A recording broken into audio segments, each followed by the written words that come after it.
আসলাম তোমাদের কাছে আজকে একটা জিনিস নিয়ে। এখানে হচ্ছে 750 মতন চিংড়ি মাছ আছে। চিংড়ি মাছগুলোকে আমি ধুয়ে বেছে পরিষ্কার করে নিয়েছি, লেজের অংশটা শুধু রেখে দিয়েছি। আর এই চিংড়ি মাছগুলোকে আমি একটু কাট দিয়ে নিয়েছি, তোমাদেরকে দেখিয়ে নেবো। এই যে চিংড়ি মাছ দেখো, তোমাদের দেখানোর বোঝার স্বার্থে দেখিয়ে দিই কীভাবে কাট করেছি। এইভাবে একটু ডিপলি কাট করে নিতে হবে, তাহলে যেন কেটে বাদ হয়ে না যায়। এই যে নিচে উপর দিকটা 3 জায়গায় আর নিচ দিকটায় 3টে। এই যে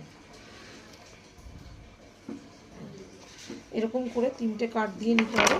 তাহলে কী হবে, চিংড়ি মাছটা দেখো সোজা হয়ে গেল। তাহলে যখন আমি ফ্রাই করব তখন চিংড়ি মাছটা এরকম সোজা থাকবে, দেখতে পাচ্ছ। তো আজকে আমি কি বানাবো, এই চিংড়ি মাছ দিয়ে আজকে আমি বানাবো হচ্ছে গোল্ডেন ফ্রাই প্রন বানাবো। বিয়েবাড়িতে আমরা যে স্টার্টারটা খেয়ে থাকি সেটাই আজকে আমি তোমাদের বানিয়ে দেখাবো যে কিভাবে বানাচ্ছি।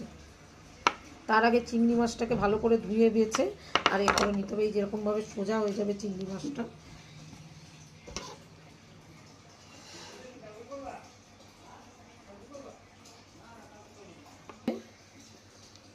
একটু ডিপলি কাট দিতে হবে, আবার এমনভাবে কাট দিতে হবে যেন মানে চিংড়ি মাছটা কেটে বাদ না হয়ে যায়।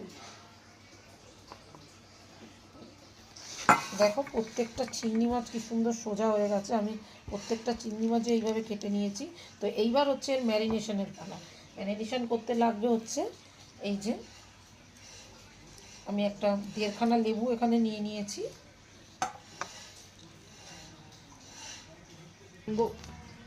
তো প্রথমে আমি দিয়ে দেবো আদার গুঁড়ো। আমার কাছে আদার গুঁড়ো আছে তাই আমি আদার গুঁড়ো দিচ্ছি।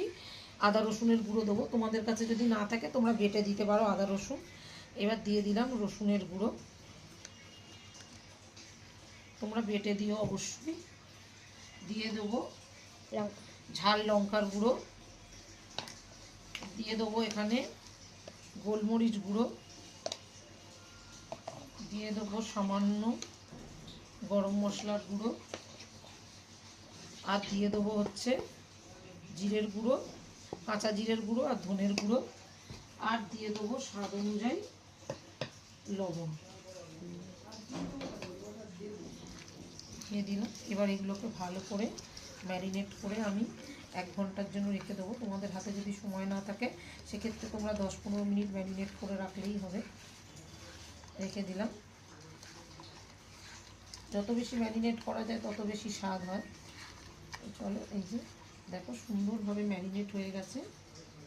তারপরে প্রসেস আবার পরে দেখাচ্ছি তোমাদেরকে। দেখো বন্ধুরা,